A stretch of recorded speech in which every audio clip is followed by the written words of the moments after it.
Seu Arthur jamais imaginou que o silêncio pudesse machucar tanto. Durante anos, a mansão onde vivia ao lado de Maria era preenchida por risadas, músicas antigas tocando baixo nas noites de domingo e pequenas discussões, bobas sobre coisas simples da vida. Ela tinha o hábito de abrir as janelas logo cedo para deixar a casa respirar, enquanto ele reclamava do frio entrando pelos corredores enormes. E agora, tudo parecia morto. A casa continuava luxuosa, impecável, iluminada, mas vazia, fria, sem alma. Aos 48 anos, dono de empresas conhecidas na região e respeitado por todos, Arthur descobriu que dinheiro nenhum compra vontade de continuar vivendo. Fazia 7 meses desde a morte de Maria, e desde então ele apenas existia. Dormia pouco, falava pouco, e evitava permanecer em qualquer ambiente que lembrasse felicidade. Os funcionários percebiam que ele havia mudado. O homem elegante, firme e admirado agora, passava horas olhando pela janela do escritório, perdido em pensamentos. Algumas noites ele sequer voltava para casa, preferindo dormir no sofá da empresa para fugir das lembranças espalhadas por cada canto da mansão. Porque tudo ali lembrava Maria, o jardim que ela amava, a xícara ainda guardada no armário, o perfume esquecido em um dos quartos. Era como se a vida tivesse parado, exatamente no dia em que ela fechou os olhos pela última vez. No começo, Arthur tentou ocupar a mente com o trabalho. Assinava contratos, participava de reuniões e fingia normalidade diante dos sócios, mas quando ficava sozinho, o vazio voltava ainda mais forte. Até que certa manhã de domingo, sem conseguir suportar o peso dentro do peito, entrou em uma pequena igreja afastada do centro. Não foi por fé, nem por esperança. Foi apenas porque precisava ouvir alguma voz além da própria dor. Sentou-se no último banco, tentando passar despercebido, mas acabou prestando atenção nas palavras do pastor. Quando ouviu algo que parecia direcionado exatamente para ele. Existem pessoas que continuam respirando, mas já desistiram da própria vida. Aquilo atravessou Arthur de uma forma brutal. Pela primeira vez em meses, ele chorou sem tentar esconder. Depois daquele dia, começou a frequentar discretamente os trabalhos sociais da igreja. Inicialmente apenas fazia doações financeiras, mas aos poucos começou a participar pessoalmente das entregas de sopa, roupas e cobertores para moradores de rua. Aquilo mexia com ele. Ver pessoas que perderam tudo e ainda conseguiam sorrir o fazia questionar a própria existência. Em uma noite fria, enquanto distribuía alimentos embaixo de uma marquise, uma senhora humilde segurou sua mão e disse: "Deus não deixa a gente viver sem propósito." "Meu filho." Arthur não respondeu, mas aquelas palavras ficaram ecoando em sua mente durante dias. Talvez Maria não gostaria de vê-lo apodrecendo aos poucos dentro daquela tristeza. Talvez ajudar outras pessoas fosse a única coisa impedindo ele de afundar completamente. Com o passar das semanas, Arthur começou a mudar pequenos hábitos. Voltou a se alimentar direito, passou a caminhar sozinho pelas manhãs e reduziu parte das viagens de trabalho para dedicar mais tempo aos projetos sociais da igreja. Mas algo ainda faltava. Existia uma tristeza silenciosa dentro dele que nenhum dinheiro, oração ou rotina conseguia preencher. E foi justamente numa quarta-feira chuvosa que sua vida começou a mudar, sem que ele percebesse. Naquela noite, quase ninguém apareceu para buscar comida por causa do temporal forte. Os voluntários já estavam guardando as panelas quando Arthur percebeu uma mulher sentada sozinha do outro lado da rua, encolhida perto de um poste, com um casaco velho cobrindo parte do rosto. Diferente dos outros moradores de rua, ela não se aproximava para pedir nada. Apenas permanecia ali, imóvel, observando de longe como se tivesse medo das pessoas. Arthur sentiu algo estranho ao olhar para ela. Não pena, não curiosidade. Era como se aquela mulher carregasse uma dor parecida com a dele. Enquanto a chuva aumentava, ele pegou um guarda-chuva e atravessou lentamente a rua, segurando uma marmita quente nas mãos, sem imaginar que aquele simples gesto mudaria completamente o rumo da sua história. Arthur atravessou a rua segurando a marmita quente enquanto a chuva caía pesada sobre a cidade. Os carros passavam rápidos, levantando água pelas laterais da avenida, mas aquela mulher continuava imóvel perto do poste. encolhida dentro de um casaco velho e molhado. Quanto mais ele se aproximava, mais percebia que havia algo diferente nela. Não era apenas tristeza. Era medo, um medo profundo, daqueles que fazem alguém desaparecer do mundo, mesmo estando diante de todos. Quando Arthur parou na frente dela, a mulher abaixou ainda mais o rosto, evitando qualquer contato visual. Ele tentou entregar a marmita com cuidado. Você precisa comer, disse em voz baixa. Durante alguns segundos ela não respondeu. Apenas segurou as próprias mãos tremendo por causa do frio, até que finalmente levantou os olhos pela primeira vez. E naquele instante, Arthur sentiu algo estranho dentro do peito. Os olhos dela estavam cansados, machucados, mas carregavam uma doçura silenciosa difícil de explicar. Não pareciam os olhos de alguém agressivo, ou perdido pelas drogas como muitos julgavam nas ruas. Pareciam os olhos de alguém que havia sofrido demais. Ela pegou a comida lentamente e murmurou um obrigada, quase imperceptível. Arthur percebeu que ela devia ter pouco mais de 30 anos, embora a vida dura tivesse envelhecido seu rosto antes do tempo. Antes de ir embora, ele perguntou seu nome. A mulher hesitou alguns segundos, como se tivesse esquecido como era conversar com alguém normalmente. Helena, respondeu baixinho. E então voltou a olhar para o chão, como se já esperasse ser ignorada novamente, como acontecia todos os dias. Naquela noite, Arthur não conseguiu esquecê-la. Enquanto dirigia para casa, a imagem de Helena, sentada sozinha na chuva, permanecia em sua mente. Havia dezenas de pessoas nas ruas que precisavam de ajuda, mas algo naquela mulher mexeu com ele de maneira diferente. Talvez porque, pela primeira vez desde a morte de Maria, ele tivesse enxergado em alguém a mesma sensação de vazio que carregava por dentro. Nos dias seguintes, Arthur voltou várias vezes ao projeto social, esperando encontrá-la novamente. E encontrou, sempre distante dos outros, sempre quieta. Helena raramente falava alguma coisa além do necessário. Comia rápido, agradecia educadamente e desaparecia antes mesmo que os voluntários terminassem de guardar as mesas. Algumas pessoas da igreja comentavam que ela havia aparecido na cidade poucos meses antes e que quase ninguém sabia sua verdadeira história. Arthur tentou se aproximar aos poucos, sem pressionar. Começou oferecendo café quente, roupas limpas e cobertores. Helena aceitava tudo com extrema vergonha, como alguém que não estava acostumada a receber gentileza. E isso começou a incomodar Arthur profundamente, porque ele percebeu que aquela mulher provavelmente havia passado tanto tempo sendo humilhada, usada e ignorada, que já não acreditava mais possuir valor algum. Em uma noite particularmente fria, enquanto ajudava a distribuir alimentos, Arthur viu dois homens zombando dela do outro lado da rua.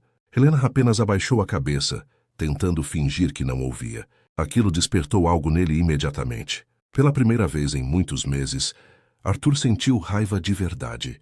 Não uma raiva descontrolada, mas a indignação silenciosa de ver alguém tão quebrada sendo tratada como se não fosse humana. Com o passar das semanas, Helena começou a confiar um pouco mais nele. Pequenos detalhes começaram a surgir em conversas rápidas depois das entregas de sopa. Arthur descobriu que ela gostava de ler, que falava de maneira extremamente educada e que tinha um conhecimento incomum para alguém vivendo nas ruas. Certo dia ela citou um trecho de um livro enquanto observava a chuva cair na calçada. Arthur ficou surpreso. Aquilo não combinava com a imagem que as pessoas criavam dela. E talvez fosse exatamente esse o problema. Ninguém tentava enxergar além da aparência. Helena nunca contou diretamente o que havia acontecido em sua vida. Mas Arthur percebeu marcas emocionais profundas, escondidas em cada silêncio. Ela se assustava quando homens se aproximavam rápido demais. Evitava lugares fechados e parecia carregar culpa por coisas que talvez nem fossem culpa dela. Mesmo assim, pela primeira vez em muito tempo, Arthur começou a sentir algo diferente quando estava perto dela. Não era apenas vontade de ajudar, era paz. Uma paz silenciosa que ele não sentia, desde os tempos ao lado de Maria. E sem perceber, os encontros naquelas noites frias começaram a se tornar a parte mais importante dos seus dias. Arthur ainda não entendia exatamente por quê, mas pela primeira vez em meses, ele voltou a sentir vontade de acordar no dia seguinte. Depois daquela noite chuvosa, Arthur nunca mais conseguiu simplesmente entregar sopa e ir embora. Helena havia se tornado parte dos pensamentos dele. Todos os dias, mesmo durante reuniões importantes, sua mente voltava para aquela mulher sentada na calçada tentando esconder a própria dor, atrás do silêncio. E quanto mais conversavam nas noites frias, mais Arthur percebia que Helena não estava destruída apenas pela pobreza. Ela estava emocionalmente quebrada. Havia momentos em que ela parecia tranquila. Até conseguia sorrir discretamente, mas bastava algum homem levantar a voz perto dela ou algum carro frear bruscamente que seu corpo inteiro se encolhia de medo. Arthur começou a entender que existia algo muito mais profundo por trás daquela história. Em uma madrugada particularmente gelada, ele encontrou Helena tremendo de febre embaixo da mesma marquise onde costumava ficar. Pela primeira vez, Arthur perdeu completamente a calma. Ajoelhou diante dela e falou firme: "Isso precisa acabar, Helena. Você não pode continuar vivendo assim." Ela tentou dizer que estava bem, mas mal conseguia respirar direito. Então Arthur tomou uma decisão que mudaria tudo.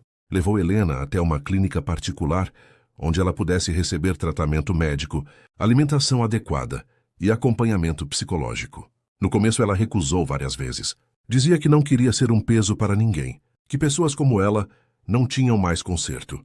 Mas Arthur insistiu, e talvez pela primeira vez em muitos anos, Helena sentiu que alguém realmente estava tentando salvá-la, sem esperar nada em troca. Depois de dias de resistência, ela finalmente aceitou. Enquanto a clínica cuidava do estado físico dela, Arthur começou discretamente a investigar seu passado, e o que descobriu destruiu seu coração. Helena não havia nascido nas ruas, muito pelo contrário. Ela teve família, sonhos e uma vida comum antes de tudo desmoronar. Arthur conseguiu localizar a mãe dela, vivendo em uma cidade pequena do interior. Dona Célia já não via a filha fazia quase 4 anos. Quando Arthur mostrou uma foto recente de Helena, a mulher começou a chorar desesperadamente. Foi naquela conversa que toda a verdade apareceu. Helena havia se casado muito jovem, com um homem extremamente controlador e agressivo, chamado Renato. No início ele parecia gentil, apaixonado e protetor, mas depois do casamento tudo mudou. Vieram os gritos, o ciúme doentio, as humilhações e as agressões escondidas dentro de casa. Helena suportou durante anos, tentando salvar o relacionamento, porque sonhava em construir uma família, e quando finalmente engravidou, acreditou que as coisas poderiam melhorar. Mas não melhoraram. Após meses vivendo em constante estresse emocional e violência psicológica, Helena perdeu o bebê ainda nos primeiros meses de gestação. Aquilo quase a destruiu completamente. Mesmo assim, ela tentou continuar. Meses depois engravidou novamente e perdeu o segundo bebê também. Depois daquela segunda perda, algo dentro dela morreu. Renato passou a culpá-la pelas tragédias, dizendo que ela nunca conseguiria dar a ele uma família. As discussões pioraram, as agressões aumentaram, e Helena simplesmente não suportou mais. Sem forças emocionais, sem conseguir lidar com a dor e cansada de sobreviver dentro daquele inferno, ela fugiu no meio da madrugada levando apenas algumas roupas. Mas havia um detalhe que Arthur descobriu logo depois. Legalmente, Helena ainda continuava casada. O divórcio nunca havia sido concluído porque Renato se recusava a assinar qualquer documento. Durante anos, Helena viveu escondida, trocando de cidade em cidade, tentando desaparecer do mundo, enquanto afundava lentamente na depressão. E agora Arthur entendia finalmente por que ela tinha tanto medo de confiar em alguém. Com o passar dos meses, Helena começou a mudar. O tratamento devolveu parte da saúde dela, a convivência com a mãe trouxe de volta lembranças boas que ela acreditava ter perdido para sempre. E pela primeira vez em anos, ela voltou a se sentir humana. Arthur esteve presente em cada etapa. Levava livros para ela ler, passava horas conversando na cafeteria da clínica e aos poucos percebeu algo que o assustou profundamente. Ele estava voltando a amar, não da mesma forma que amou Maria, mas de uma maneira nova, inesperada e intensa. E Helena também começou a enxergá-lo, além do homem que a ajudou. Entre conversas, risadas tímidas e silêncios confortáveis, nasceu uma amizade forte, madura e verdadeira. Uma amizade construída entre duas pessoas quebradas pela vida. Até que, numa tarde tranquila, depois de caminharem juntos pela praça da igreja, Arthur segurou a mão dela pela primeira vez. Helena não recuou. Apenas fechou os olhos tentando conter as lágrimas, porque depois de tanto sofrimento, alguém finalmente a tocava com carinho, em vez de violência. O relacionamento entre os dois começou devagar, quase silencioso, mas carregado de verdade. Só que existia um problema que continuava, crescendo nas sombras. Renato, o ex-marido de Helena, havia descoberto onde ela estava. E diferente do que todos imaginavam, ele não parecia disposto a deixá-la recomeçar a vida em paz. Os meses seguintes foram os mais difíceis e, ao mesmo tempo, mais importantes da vida de Helena. Depois que Renato descobriu onde ela estava, o medo voltou com força. Durante semanas, Helena teve crises de ansiedade, perdeu noites de sono e chegou a pensar em desistir de tudo outra vez. Arthur permaneceu ao lado dela em cada etapa, não tentando controlá-la, mas protegendo. Pela primeira vez, Helena enfrentava seu passado sem estar sozinha. Com ajuda jurídica, acompanhamento psicológico e apoio da mãe, ela finalmente criou coragem para lutar pelo divórcio, que durante anos Renato havia usado como prisão emocional. O processo foi cansativo, humilhante e cheio de ameaças veladas, mas Helena já não era mais aquela mulher destruída que dormia embaixo de marquises tentando desaparecer do mundo. Aos poucos, ela começou a recuperar algo que acreditava ter perdido para sempre: sua própria voz. E no dia em que saiu oficialmente divorciada, Helena chorou como nunca havia chorado antes. Não de tristeza, mas porque, pela primeira vez em muitos anos, sentiu que sua vida realmente pertencia a ela novamente. Arthur estava esperando do lado de fora do fórum. Quando Helena saiu segurando os documentos com as mãos tremendo, ele apenas abriu os braços, e ela correu para ele, como alguém que finalmente havia encontrado paz depois de sobreviver a uma guerra silenciosa. O relacionamento dos dois cresceu de maneira madura, calma e verdadeira. Não era um amor baseado em luxo ou aparência. Era admiração, companheirismo, cura.